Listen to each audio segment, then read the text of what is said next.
2021, on dénombre plus d'1 million de jeux vidéo dans notre monde.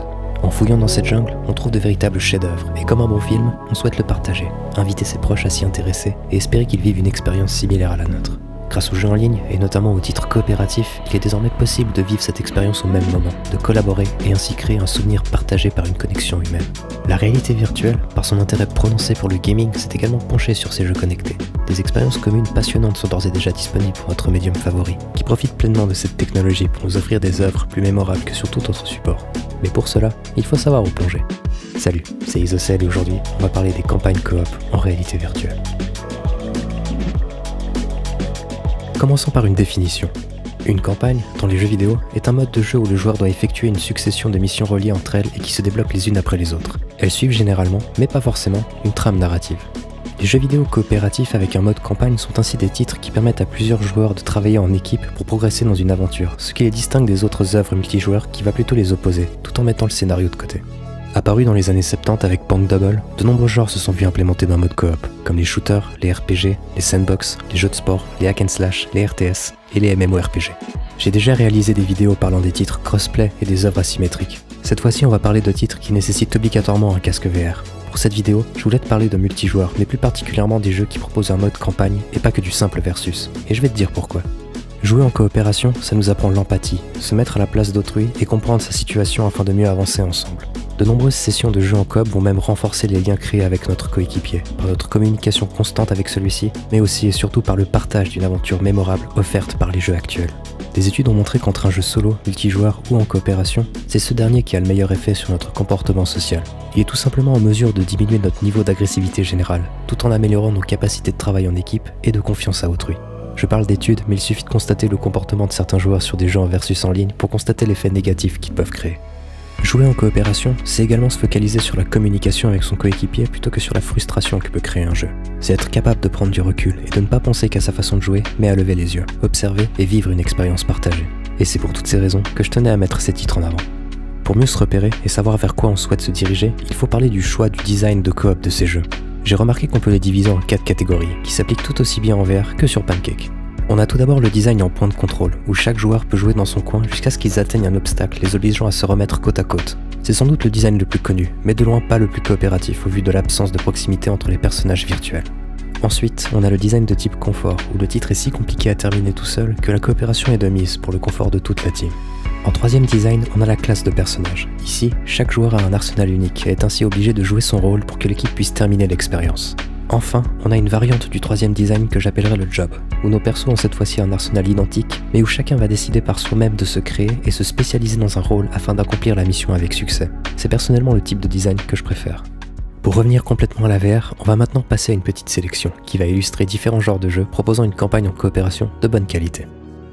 On va démarrer par le genre le plus populaire de la VR, je parle bien évidemment des shooters. Il y en a une panoplie qui propose un bon mode coop, mais si je devais n'en choisir qu'un, ce serait Stormland. Exclusif au casque Oculus et disponible uniquement sur PC VR, on y incarne un androïde dans un ciel extraterrestre abritant une vie exotique et luxuriante. Jouable en solo ou avec un ami, on y explorera un monde généré procéduralement, composé d'îles flottantes au-dessus d'une épaisse couche de nuages que l'on peut surfer à son gré. Le tout est accompagné d'un bon petit scénario, nous amenant à escalader des falaises, surfer et planer au-dessus des îles, tout en utilisant notre arsenal d'armes à la pointe de la technologie. Les quêtes, somme toute banales, sont vite balayées par le souffle de liberté que procure le titre. Le gameplay du jeu est en effet excellent, que ce soit au niveau du maniement des armes, de la liberté d'action lors des prises d'assaut, mais aussi et surtout des modes de déplacement multiples et uniques que nous offre Stormland. Ne durant que 5 heures mais se transformant ensuite en roguelite, il s'agit ainsi d'un bon titre avec une touche AAA devenant une pépite lorsque l'on peut le savourer en coopération. À ce niveau, le jeu est peut-être un peu trop simple lorsqu'il est expérimenté à deux. Le design en point de contrôle et le game design laissent une grande liberté d'action dans la façon de vaincre ses ennemis, ce qui n'est finalement pas plus mal pour une expérience casuale. Je ne pouvais pas faire cette vidéo sans vous parler de Carnage Chronicles. Disponible depuis 2017, il a quitté son Early Access en 2020 pour nous offrir cette petite pépite de la réalité virtuelle. Il s'agit d'un action RPG jouable en coopération jusqu'à 4 joueurs. L'aventure nous fera parcourir des donjons remplis d'ennemis, pièges, énigmes, trésors et bien plus encore. Au démarrage, nous avons le choix entre 2 classes de personnages, un chevalier et un archer. Chacun aura un set d'armes et d'armures améliorables que l'on achètera ou trouvera au fil de notre parcours. C'est un titre qui respire la qualité. Les développeurs ont travaillé chaque aspect de leur œuvre durant ces dernières années et il en résulte un titre qui profite pleinement de la réalité virtuelle.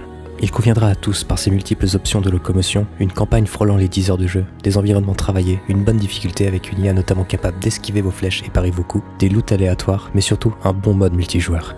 Nos coéquipiers peuvent en effet nous rejoindre à n'importe quel niveau et moment de la partie, tout en gardant une excellente expérience de jeu grâce à un système d'équilibrage dynamique. Avec une coop de type confort, le jeu nécessitera de travailler en équipe et surtout rester groupé pour espérer voir le bout de l'œuvre. Bref, si tu souhaites jouer à un bon titre à partager avec tes amis, ne cherche plus, c'est sur Carnage Chronicles que tu dois te diriger. Si tu es intéressé par le platforming ou de bonnes sensations de vol, le choix qui me paraît le plus évident est de se laisser tenter par Windlands 2, un jeu d'exploration au grappin agrémenté de combats à l'arc, le tout dans un univers cartoonesque haut en couleurs. Avec un environnement explorable jusqu'à 4 joueurs, on va ainsi mélanger platforming de haute voltige et combats de boss épiques en coopération avec nos fidèles compagnons de jeu. Malheureusement, le design de coop choisi est celui des checkpoints. En mettant de côté les boss où l'on se met à travailler ensemble, le reste de l'aventure ne nous incite pas à coopérer, si ce n'est pour se retrouver ensemble devant les PNJ qui feront avancer l'histoire. Malgré tout, il reste un excellent titre à partager et si tu veux en savoir plus sur le jeu, je t'invite à voir ma vidéo entièrement consacrée à ce bijou de la réalité virtuelle. Si tu souhaites rentrer dans de la vraie coopération avec des classes de personnages, je te recommande chaudement Demeo. Sorti cette année, il s'agit d'un jeu de plateau transposé en réalité virtuelle et jouable jusqu'à 4 joueurs. Chaque individu va choisir une classe de personnage avant d'être placé dans un donjon infesté de monstres inspirés des RPG fantastiques. Chaque héros possède différentes capacités représentées par des cartes, souvent à usage unique, mais que l'on peut retrouver sur les trésors disséminés sur les 3 cartes à terminer avant d'atteindre le boss final. Les capacités uniques de chaque coéquipier, à utiliser en synergie avec le reste de son équipe, font de la communication un élément clé dans la réussite d'une partie de Demeo. Offrant déjà une bonne durée de vie, c'est un titre que je ne peux que vivement te recommander.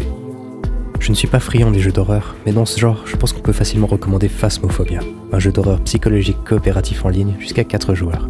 Crossplay PC VR et VR, il permet de jouer avec tous ses potes pancake et il sera par conséquent facile de trouver une session de jeu. On démarre en tant que chasseur de fantômes, dans un camion garé à côté de la maison abritant l'entité. Celui-ci sert de lieu de briefing de notre mission, de prise d'équipement et de monitoring. Par le biais d'écrans, on y voit en effet nos coéquipiers, les résultats de nos capteurs de son, la santé mentale ou encore l'activité paranormale totale dans la maison. Pour en revenir à l'équipement, nous avons accès à différents appareils servant à identifier le fantôme qui seront utilisés comme preuve pour terminer la mission et à des objets de survie. Les joueurs vont donc devoir se spécialiser en se divisant les équipements adéquats permettant à chacun d'avoir son utilité. En est ainsi une réelle coopération entre tous et un titre exquis. On peut encore ajouter que le titre utilise de la reconnaissance vocale afin d'interagir avec le monstre, un concept rare rajoutant une bonne dose d'immersion et des frissons garantis.